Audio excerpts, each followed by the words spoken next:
Hi guys, and welcome to my channel. My name is Mellisa Siegel and I'm a professor of migration studies.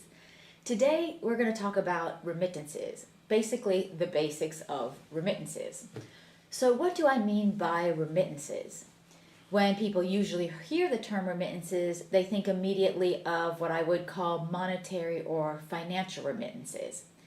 And these are generally private money transfers that migrants make individually or collectively, generally back to their country of origin, or that's how we usually discuss it.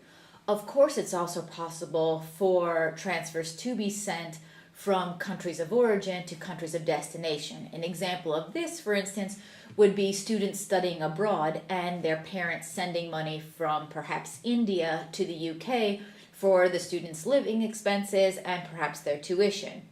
So there could be remittances going either way, but the remittances that we usually internationally focus more on are remittances from countries of destination to countries of origin. So these money flows from individuals back to either individuals, or sometimes it's done collectively. This money is usually sent back to family members and friends, households, but also sometimes to communities for collective projects. Now, there are several different kinds of remittances that we can talk about. The most common ones that are usually discussed are these financial or monetary remittances. But there are also what we call in-kind remittances. So in-kind remittances are actually stuff or goods that are sent between countries. So you could think of things like clothing or electronics, medicine, food, but also plenty of other things.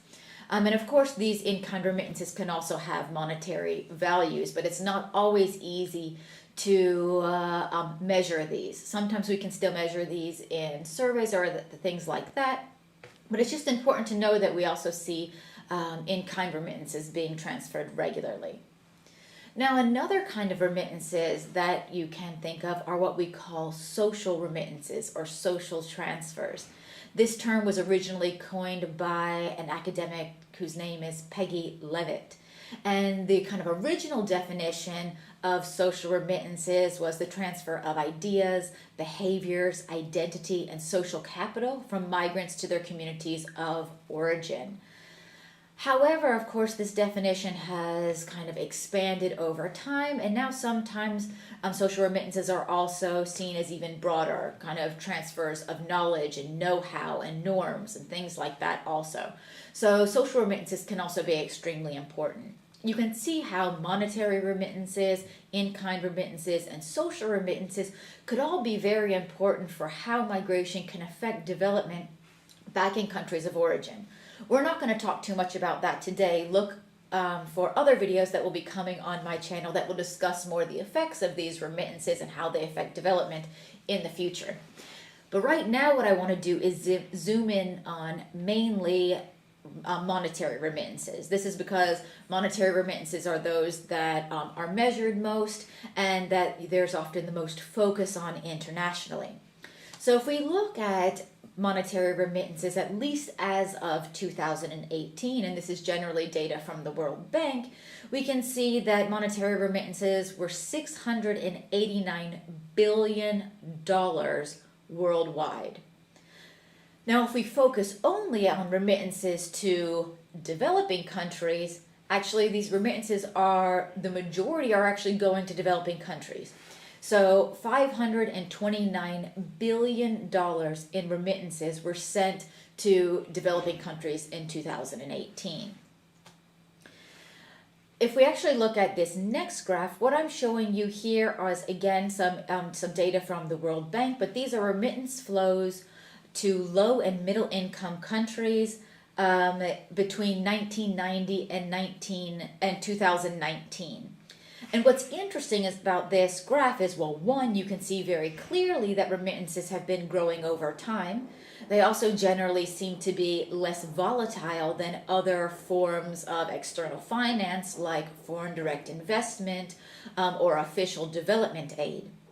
Another very interesting thing is that already for quite a long time now, remittances to low and middle income countries actually exceed development aid. And I think that is something that is quite interesting, especially when we think about the possible development effects of remittances. What's also interesting to see from this graph is that we're seeing that remittances are becoming just as important as foreign direct investment. So again, when thinking about the development effects of this money, you can see that they're becoming more and more important. I also put a graph here looking only at foreign direct investment and remittances are actually projected to surpass foreign direct investment in low and middle income countries in the future, well, now and continuing into the future. I think it's also important to understand the people that are supported by these remittances. So again, according to the World Bank and to the World Bank News in 2019, about 1 in 9 people globally are supported by funds sent home by migrant workers, which is very interesting. So basically, first, about 1 in 7, or about 1 billion people in the world, are involved in remittances. So that's either sending remittances or receiving remittances. But around 800 million people, or as I said before, 1 in 9 people in the world, are actually recipients of these flows to some extent. So this is money sent by their family members who have migrated generally for work. What's also interesting is that the money that migrants send back to their families represents about 15% of what migrants earn. Of course, now this is on average. This could vary a lot depending on country, but depending on also the migrant themselves, the types of migrants. But in general, on average, migrant workers send between $200 and $300 every time they send remittances, and this is on average $200 or $300 every 1 or 2 months. So this just gives you the idea of the remittance sending behavior of an average migrant. The rest of what they have earned, about 85% of what they have earned, actually stays in the country of destination. And that is because, of course, they still need to generally finance their needs in that country. So it goes to their housing, to their food, and to other things that they need in the country of destination. It perhaps could also go into investments in the country of destination, or also savings. Now, I hope this has just given you a bit of an idea of what remittances look like globally, how they compare to other external financing, and how they could, or maybe this helps you to already think about how this money could feed into development outcomes in countries of origin. Now, in my next video, keep a lookout, because I'll show you more where remittances are going and where they're coming from. And in more videos later, I'll also talk more about the effects of these remittances, especially on the families and individuals and communities where these remittances are going. If you like this video, please like or subscribe to my channel. Keep a lookout for other videos also on migration and remittances. And don't worry, I'll also put more references and details in the description in case you're interested. See you next time.